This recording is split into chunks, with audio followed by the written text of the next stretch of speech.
Welcome to this video on Automated Intelligence Python Data Scraper. This is my competition entry for a lead extraction and contact discovery engine. The challenge today is that manual data harvesting is no longer viable in the age of big data.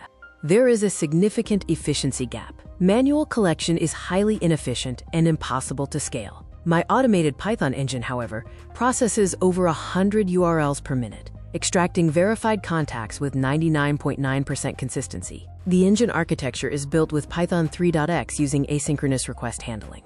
It uses Beautiful Soup 4 and Scrapy for parsing and deep crawling rotating headers to prevent site blocks. The output is structured CSV/JSON, ready for CRM import.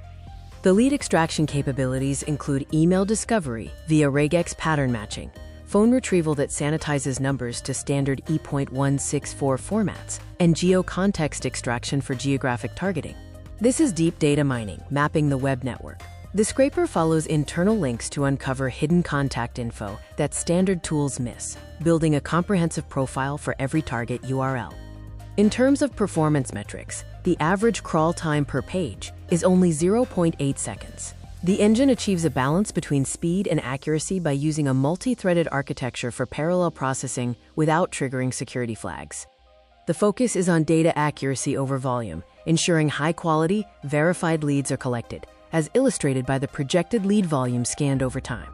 Here is a sample of the output data, which includes the company domain, the email found, the phone number, and the location.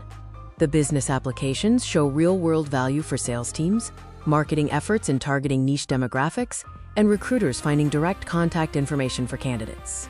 The project adheres to ethical scraping standards. This includes respecting _robots.txt, intelligent rate limiting, compliance with GDPR for data privacy, and only harvesting publicly available data.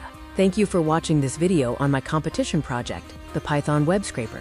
This slide lists the image sources used throughout this video.